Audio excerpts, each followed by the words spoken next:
السلام علیکم ورحمۃ اللہ وبرکاتہ۔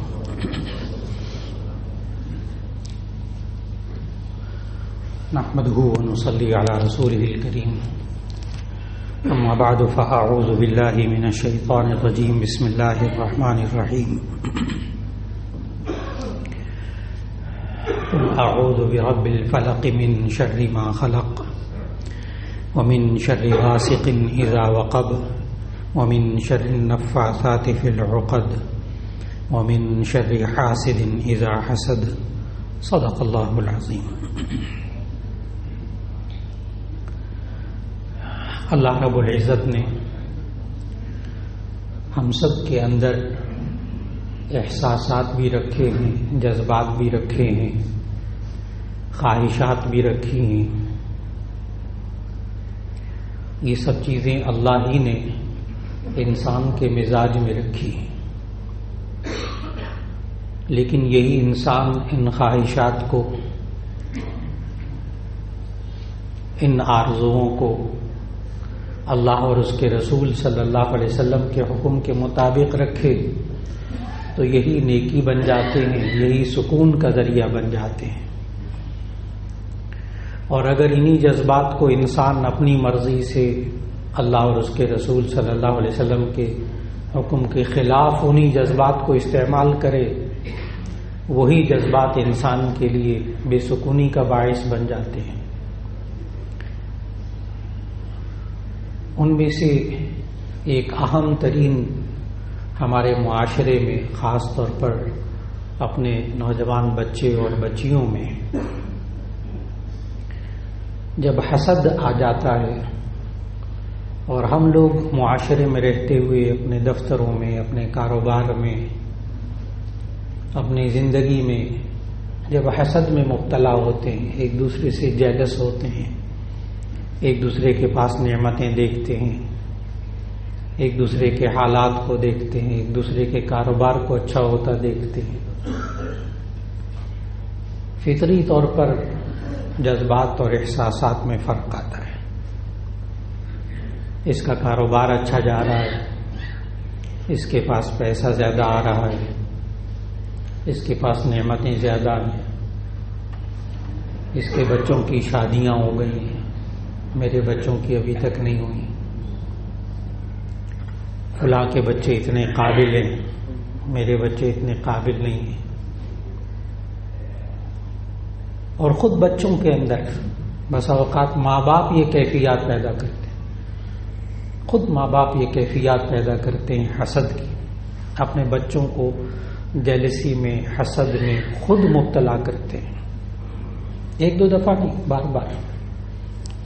دیکھو تم کتنے نالائق ہو، تمہارا کزن، ماموں کا بیٹا، چچا کا بیٹا، دیکھو وہ کتنا قابل ہے، وہ دیکھو کتنی محنت کرتا ہے، وہ دیکھو اس کے کتنے زیادہ نمبر آ گئے۔ آج یہ نمبروں کی جو گیم ہے، میٹرک کے اندر، ایف ایس سی کے اندر، او لیول کے اندر، یہ ایک جنون کی کیفیت میں ہے اس وقت۔ اور عجیب بات یہ ہے کہ ہم خود ماں باپ، شوق دلانا اور چیز ہے، شوق دلانا اور چیز ہے، ایک اس جنون میں مبتلا کرتے ہیں کہ وہ بچہ کھانے پینے سے بھی گیا، معاشرتی زندگی سے بھی گیا، رشتہ داروں سے ملنے سے بھی گیا، تقریبات میں جانے سے بھی گیا، کھیلنے سے بھی گیا،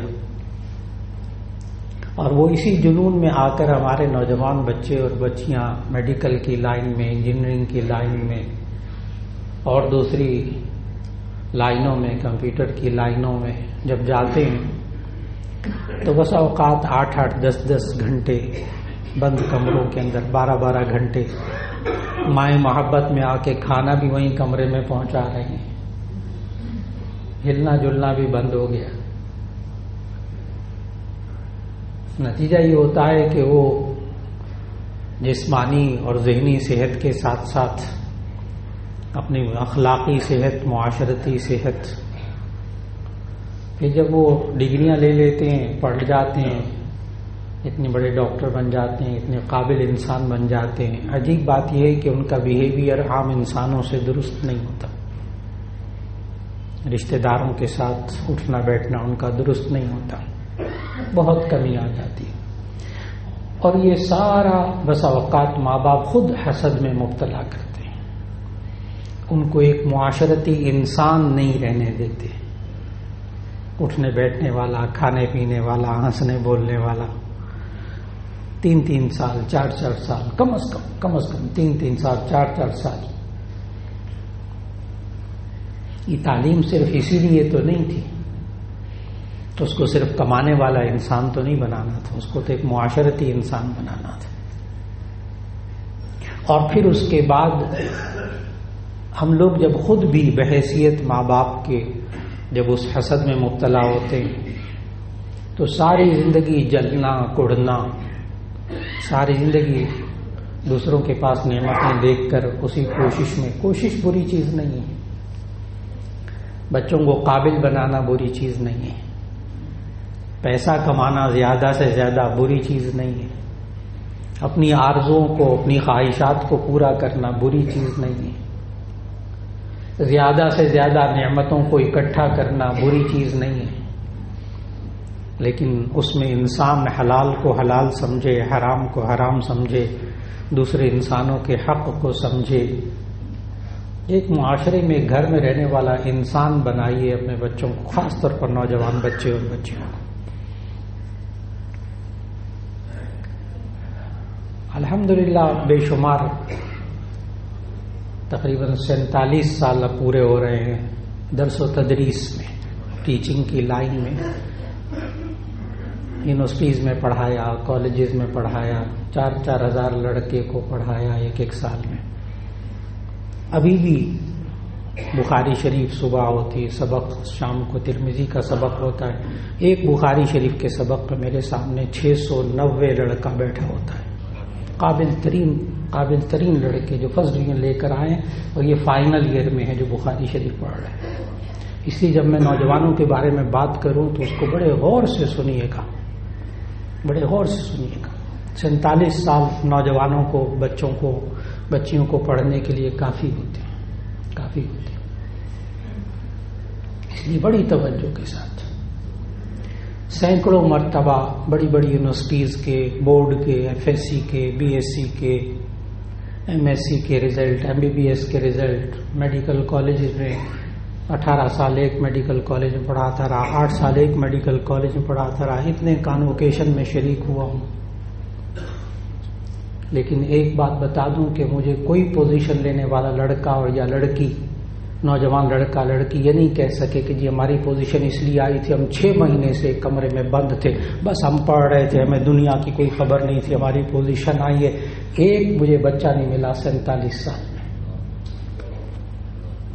ماں باپ کو کچھ سوچنا ہوگا، یہ پوزیشن لینے والے بچے نہیں ہوتے جو 6 مہینے بند رہتے ہیں کمرے کے اندر۔ ملاقات کیجیے قابل بچوں سے، پوزیشن ہولڈر بچوں سے ملاقات کیجیے، آپ خود ملاقات کیجیے، ان کی زندگی کو پڑھیے۔ وہ کہتے ہیں ہم کھیلنے کے وقت میں کھیلتے ہیں، میرا تو اگلے دن پیپر ہوتا، پھر بھی میں اپنے وقت مقررہ پہ کھیلتا ہوں، بیڈمنٹن کھیلتا ہوں، ٹینس کھیلتا ہوں، فلاں کھیلتا ہوں۔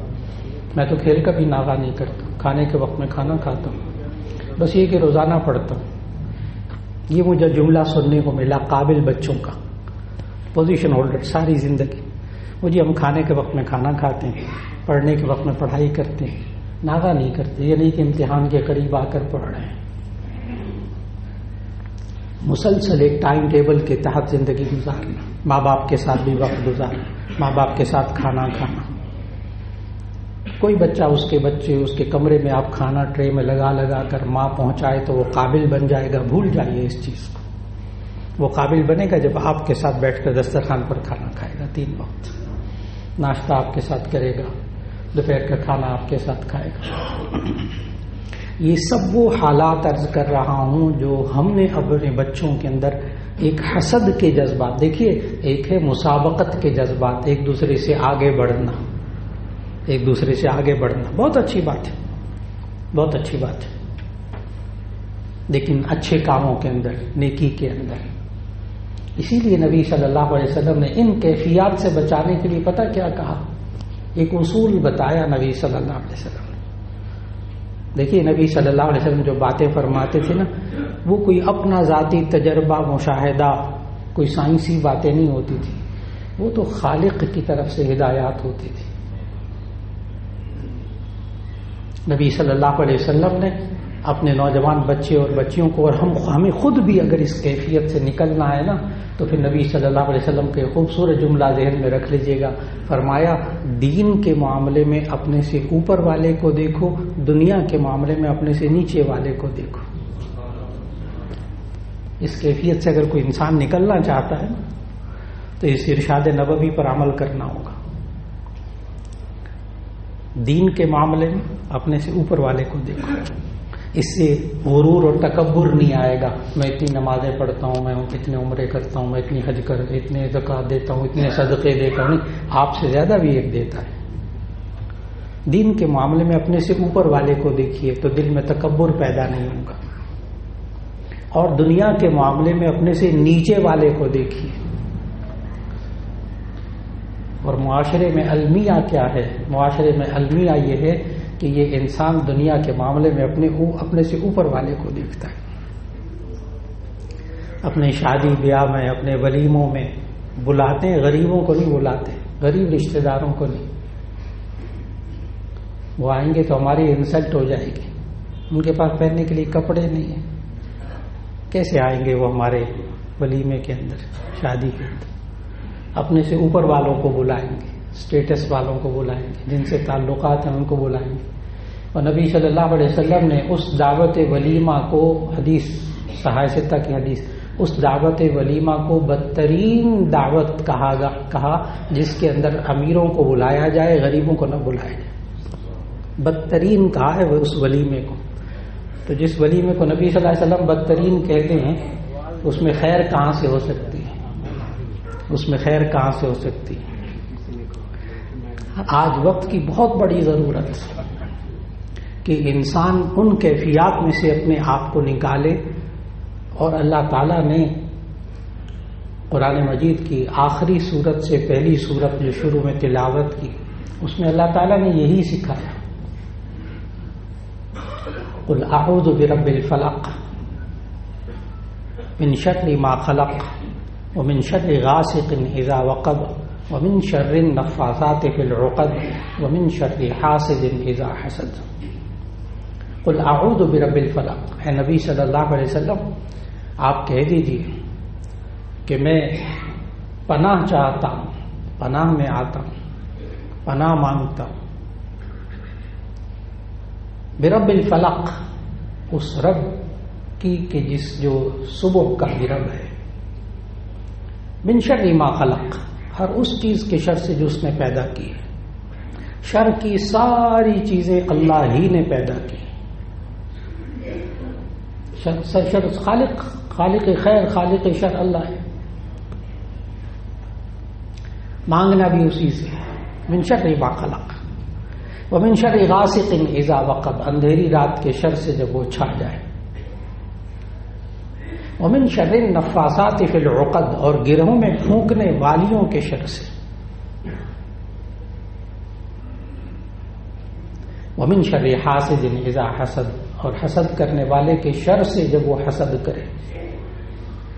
معلوم ہوا کہ حسد کرنے والا خود تو جلتا ہے، پڑتا ہے، پریشان رہتا ہے، لیکن یہاں حسد کرنے والے کے شر سے پناہ مانگی گئی ہے۔ معلوم ہوا یہ حسد کرنے والا جو جہلس ہوتا رہتا ہے، اس سے ساتھ اٹھنے بیٹھنے والے وہ بھی متاثر ہوتے ہیں، وہ بھی متاثر ہوتے ہیں اس کے ان جذبات سے، ان احساسات سے۔ ہمارے اداروں کے اندر کاروبار کے اندر حسد نے انسان کو پریشان کر رکھا، اور یہ دوسروں کو بھی پریشان کرتا ہے۔ اگر ومن شر النفاثات کو سمجھنا ہو نا، تو ان لوگوں سے پوچھیے گا کہ جن کے کاروبار اچھے ہو جاتے ہیں، حالات اچھے ہو جاتے ہیں، بچے جوان ہو جاتے ہیں، بچیاں جوان ہو جاتے ہیں، کبھی جناب بچوں کے کپڑے کٹے ہوئے ملتے ہیں، کبھی گھر والوں کے کپڑے کٹے ہوئے ملتے ہیں، کبھی خون کے چھینٹے ملتے ہیں، کبھی گھر کی چار دیواری کے اندر وہ کالی ہانڈی ملتی ہے، کبھی بکرے کی سری ملتی ہے. مصیبت ہے ہمارے معاشرے کی. صبح دکان پہ جاتے ہیں، باہر ماش کی دال پڑی ہوتی ہے. یہ ہمارے معاشرے کی مصیبت ہے، اور یہ دور ہے، اس دور کی نہیں، نبی صلی اللہ علیہ وسلم کے دور میں بھی. پتہ ہے بندہ کس حد تک جاتا ہے اس کیفیت میں آ کے، کس حد تک جاتا ہے، پھر سمجھ میں آئے گا.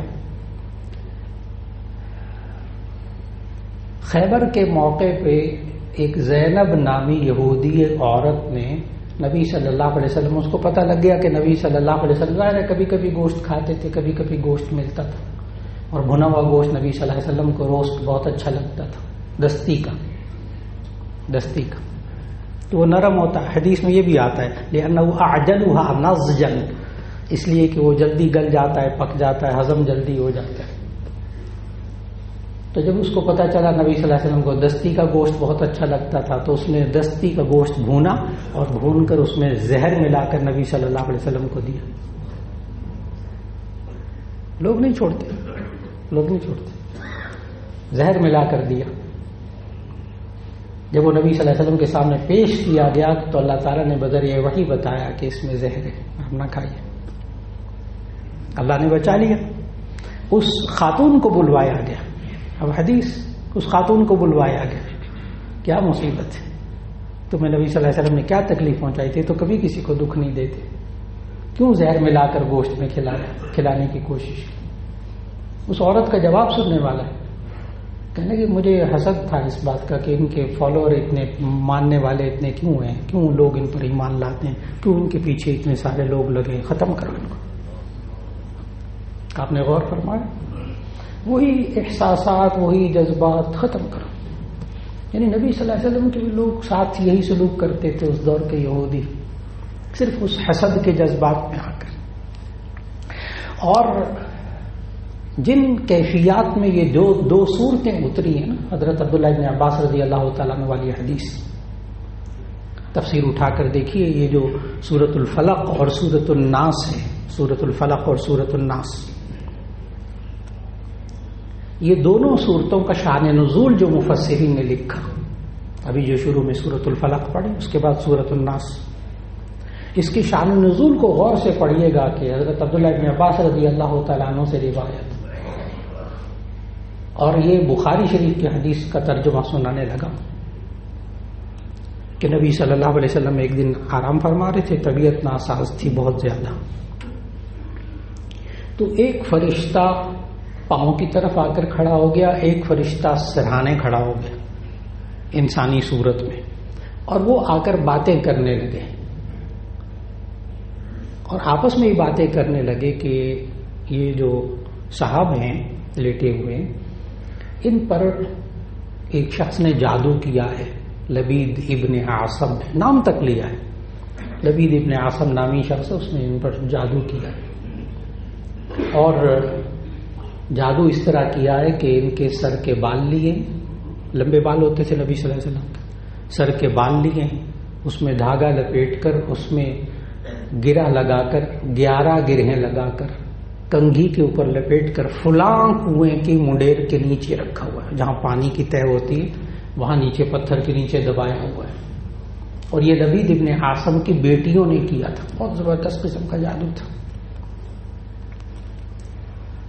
اب غور سے احادیث، اور یہ وہ بخاری شریف کی حدیث کہ اس میں ایک سرانے کھڑا ہو گیا، ایک پائنتی کھڑا ہو گیا، اور وہ آپس میں باتیں کر رہے ہیں، گویا کہ نبی صلی اللہ علیہ وسلم کو آگاہ کیا جا رہا ہے. نبی صلی اللہ علیہ وسلم نے وہ نکلوائے، وہ کنگھی بھی نکلوائی اسی کنویں سے.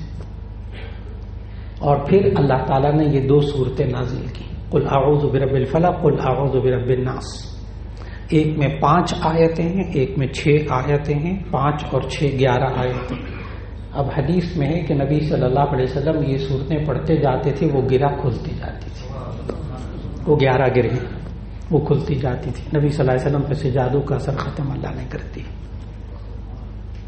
اللہ چاہتا تو نبی صلی اللہ علیہ وسلم پر اثر ہی کچھ نہ ہوتا، لیکن امت کو بھی تو بتانا تھا نا کہ قیامت تک آنے والے انسانوں کے اگر تمہارے اوپر کوئی اس طرح کے حالات آ جائیں تو مت بھاگو سفلی عملیات کی طرف، جادو ٹونے والے کی طرف، اپنا ایمان مت خراب کرو.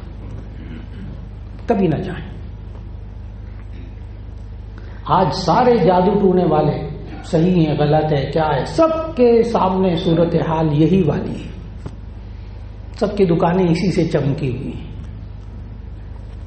اور اس کے بارے میں ذہن میں رکھنا چاہیے. سورۃ البقرہ ہاروت اور ماروت والے واقعے کا پورا رکوع، اس کی تلاوت کیجیے اور ترجمہ کیجیے.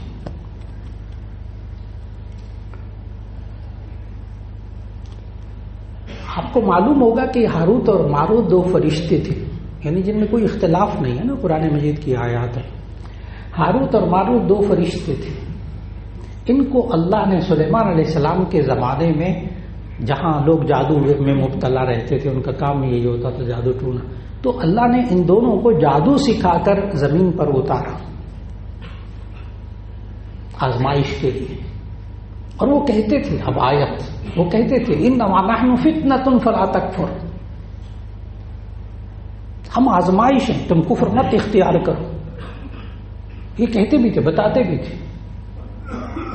یہ فلا تکفر کے تحت مفسرین نے لکھا ہے انما نحن فتنة فلا تکفر. اس آیت کے تحت مفسرین نے لکھا ہے کہ جادو کرنے والا بھی کافر ہوتا ہے، کروانے والا بھی کافر ہوتا ہے. غیر اختلافی مسئلہ، اس لیے بالکل نہیں جانا چاہیے. کچھ حالات ہو جائے، سفلی عملیات والوں کے پاس کبھی نہیں جانا چاہیے. اس لیے کہ بیمار ہو گیا نا، کوئی بہت بیمار ہو گیا، فلاں ہو گیا، کاروبار کا نقصان ہو گیا، جانی نقصان ہو گیا، مالی نقصان ہو گیا. ابھی جانی مالی نقصان ہوا ہے نا، ابھی آپ کے پاس ایک قوت، ایک طاقت، ایک نعمت ابھی ایمان کی موجود ہے. ابھی ایمان موجود ہے. یہ جادو سفلی عملی ٹونے والوں کے پاس جانے سے وہ بھی ختم ہو جاتا ہے. اس لیے زندگی میں جب کبھی ضرورت پیش آئے، جو نبی صلی اللہ علیہ وسلم کو علاج بتایا گیا، سورۃ الفلق، سورۃ الناس. غور کیجیے گا کہ نبی صلی اللہ علیہ وسلم صاحب قرآن ہر رات کو سوتے ہوئے 3 بار قل هو اللہ، 3 بار قل اعوذ برب الفلق، 3 بار قل اعوذ برب الناس اپنے اوپر پڑھ کر دم کر کے ہر رات کو سوتے تھے. یہ بھی بخاری شریف کی حدیث ہے. ہر روز 3 دفعہ قل هو اللہ. ہم کیا کریں؟ حالات میں کیا کریں؟ جب حسد کے حالات ہوں، یہ سارے حالات ہوں، ہمیں کیا کرنا چاہیے؟ جی 3 دفعہ قل هو اللہ پڑھتے تھے، 3 دفعہ قل اعوذ برب الفلق پڑھتے تھے، 3 مرتبہ قل اعوذ برب الناس پڑھتے تھے. اپنے ہاتھوں پر دم کر کے سارے بدن پر پھیر لیتے تھے. اللہ نے زندگی کے آخری لمحات تک حفاظت کی، ہمیں طریقہ بتایا. اب آپ سے ایک سوال ذہن میں سوچیے گا بیٹھ کر، جو جملہ عرض کرنے لگا. صاحب قرآن کو ضرورت تھی، ہمیں ضرورت نہیں. صاحب قرآن کو ضرورت تھی، ہمیں ضرورت نہیں. کیوں بے نیاز ہو گئے اس عمل سے؟ کیوں نہیں ہم اپنی حفاظت، اپنے بچوں کی حفاظت، اپنے نوجوان بچے اور بچوں کی حفاظت، گھر کی حفاظت، ہمیں اللہ نے خود طریقہ بتایا. لیکن یہ انسان کے اندر جو جیلسی کے اور حسد کے جذبات آ جاتے ہیں، اس میں ایک سٹیج، اب یہ میں پریشانی ہے لوگوں کی بھی، اب لوگوں کے بچے دیکھ کر، لوگوں کے قابل بچے دیکھ کر، لوگوں کے بچوں کی شادیاں ہوتا دیکھ کر، لوگوں کے کاروبار ہوتا دیکھ کر ذہن میں خیالات آتے ہیں تو کیا ہم گناہ گار ہوتے ہیں؟ برائی تو میں نے بہت بتا دی، کیا ہم گناہ گار ہوتے ہیں؟ اب اس مسئلے کو بھی حل کرنا بہت ضروری ہے. اس لیے کہ ہمارے نوجوان بچے اور بچیوں کے اندر بھی یہ چیز بہت آ گئی، جیلسی، حسد، ایک دوسرے کو دیکھ کر جلنا، اڑنا، اس کی قابلیت پر، اس کے اچھے نمبر آنے پر، اس کے پاس ہونے پر، اس کو اچھا عہدہ ملنے پر، اس کو اچھی جاب ملنے پر، اس کا رشتہ ہونے پر، بچے ہونے پر. کوئی ایک مسئلہ ہے، ہر خیر کی بات کے اوپر ہمارے نوجوان بچے اور بچے، گھروں کے اندر حسد، گھروں کے اندر، جس نے گھروں کے ماحول کو تباہ کر کے رکھا ہوا ہے، سوچوں کو تباہ کر کے رکھا ہوا ہے. اس سے بچنے کا طریقہ، پہلا مرحلہ، حسد کے 3 مرحلے ہیں، 3 سٹیپ ہیں. ایک سٹیپ ایسا ہے جس میں گناہ نہیں ہوتا. حسد کا ایک سٹیپ، ایک درجہ ایسا ہے جس میں گناہ نہیں ہوتا. اور دوسرا درجہ حسد کا وہ ہے جس میں گناہ ہوتا ہے. تیسرا درجہ ایسا ہے جس میں انسان اپنے حسد کا علاج کرے تو اسے ثواب ملتا ہے. یہ اب ہمیں نوجوان بچے اور بچیوں کو اور ہمیں اپنے آپ کو سنبھالنے کے لیے کیا کرنا چاہیے؟ نمبر 1، اگر دوسرے کے پاس، جتنی میں نے باتیں شروع میں بہت ساری ذکر کی، بچوں کا پاس ہونا، بچوں کی شادیاں ہو جانا، بچے ہو جانا، اس کے ہاں 10 سال ہو گئے بچہ نہیں ہوا، اس کے ہاں دیکھو 5 4 بچے ہیں، اس کا بچہ شادی شدہ بھی ہو گیا، اس کا فلاں بھی ہو گیا، ان کے گھر میں اتنی نعمتیں آتی ہیں، ہمارے گھر میں نہیں آتی، اس کا کاروبار چل رہا ہے، میرا کاروبار نہیں چل رہا ہے۔ اگر یہ خیالات آ جائیں، صرف حسد کے خیالات آ جائیں تو اس پر کوئی پکڑ نہیں، کیونکہ خیالات کے آنے کو انسان نہیں روک سکتا، اور اللہ تعالیٰ نے فرمایا لا یکلف اللہ نفسا الا وسعها، اللہ تعالیٰ بندے کی پکڑ نہیں کرتا مگر اس کی طاقت کے مطابق۔ جہاں انسان بے بس ہو جاتا ہے وہاں اللہ پکڑ بھی نہیں کرتا۔ اس لیے اگر خود بخود خیالات آ جائیں حسد کے، بچوں کے اندر، اپنے اندر خیالات آ جائیں تو سمجھائیے کہ اس پر گناہ نہیں ہے۔ نمبر 2، اگر حسد کی خیالات آنے کے بعد وہ جلنا کڑنا، اس کے بعد یہ اپنے قول سے، اپنے فعل سے اگر عمل کوئی ظاہر کرے گا، اب پکڑو گے، اب پکڑو گے۔ کیوں؟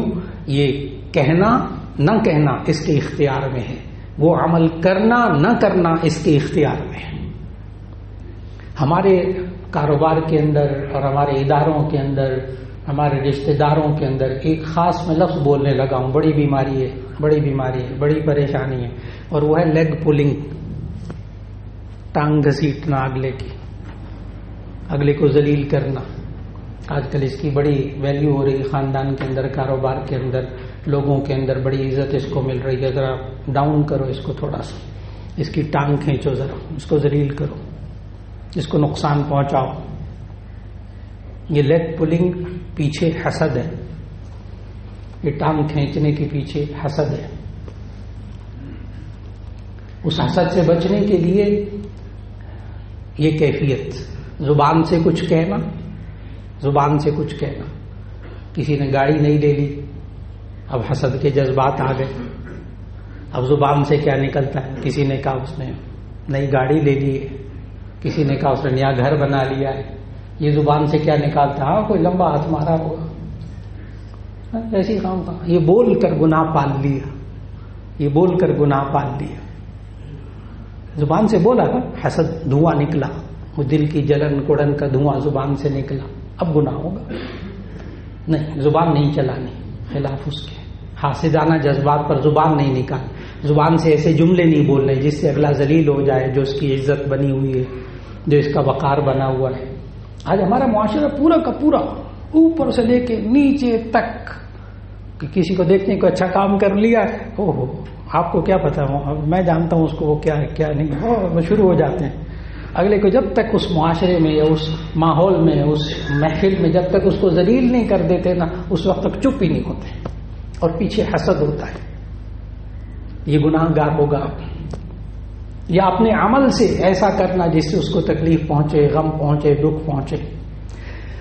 پہلی اسٹیج حسد کی کہ جس میں صرف خیالات آئیں، اس پر تو پکڑ نہیں ہے اللہ کی طرف سے، بالکل گناہ بھی نہیں ہوتا، جتنے مرضی آتے رہے۔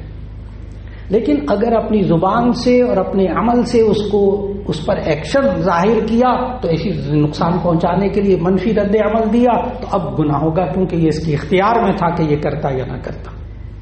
اب اگلا عمل جو اس کا علاج بھی ہے کہ اگر کسی کے پاس نعمت دیکھ کر جلن کڑن پیدا ہو تو یہ انسان اس کو مبارکباد دے، اس کو جا کر مبارکباد دے۔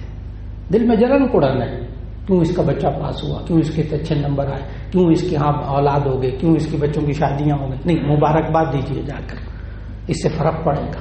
نمبر 2، اسی کو مبارکباد دینے کے ساتھ ساتھ اس کے لیے دعا بھی کیجیے کہ اللہ تعالیٰ اس کو مبارک فرمائے۔ اور اگلا مرحلہ آخر میں عرض کرنے لگا ہوں، دیکھیے انسان ہے نا، کسی کے پاس اچھی نعمتیں دیکھ کر، حالات اچھے دیکھ کر، پیسہ دیکھ کر، چیزیں دیکھ کر، گاڑیاں دیکھ کر، گھر دیکھ کر آتے ہیں دل میں جذبات، لیکن آپ کے اختیار میں ہے کہ آپ اس کو 100% اپنے لیے نیکی بنا دیں۔ ہر خیال کو، ہر حاسدانہ خیال کو نیکی بنا سکتے ہیں۔ ہمیں اپنے نوجوان بچے اور بچیوں کو سکھانا ہوگا جن کا برا حال ہو چکا ہے اس میں. اور وہ طریقہ کیا ہے؟ اسے عربی میں کہتے ہیں غبطہ، غین با طاہا، غبطہ، یہ حدیث میں آیا. اور اس کو ہم اردو میں کہتے ہیں رشک. رشک کسی کی نعمت دیکھ کر یہ چاہنا، حسد اس کو کہتے ہیں، نعمت دیکھ کر جلنا کوڑنا اور یہ چاہنا کہ اس سے نعمت چھن جائے، اس کو حسد کہتے ہیں. اور غبطہ رشک کس کو کہتے ہیں؟ نعمت دیکھ کر دل میں یہ چاہنا اے اللہ مجھے بھی دے دے، اے اللہ مجھے بھی دے دے. کیا حرج ہے اس میں؟ اے اللہ یہ نعمت مجھے بھی دے دے. اب وہ نعمت مل گئی تو بھی ٹھیک، نہ ملی تو یہ دعا نیکی شمار ہو جائے گی اور وہ حسد کے برے جذبات سے اللہ بچا لے گا. اس لیے دیکھ کر مانگی اللہ سے مانگی، نہیں بھی ملنی تو بھی مانگی، وہ نیکی تو بن جائے گی نا. تو حاسدانہ خیالات جب بھی آئے انسان مانگے اے اللہ مجھے بھی یہ نعمت دے دے. اللہ رب العزت آج جو اس نشست میں جو حسد کی بہت ساری تکلیف دہ صورت حال بتائی ہے نا آج معاشرے میں، اللہ رب العزت ہر ایک سے اس کی حفاظت فرما لے. وآخر دعوانا ان الحمد للہ رب العالمین.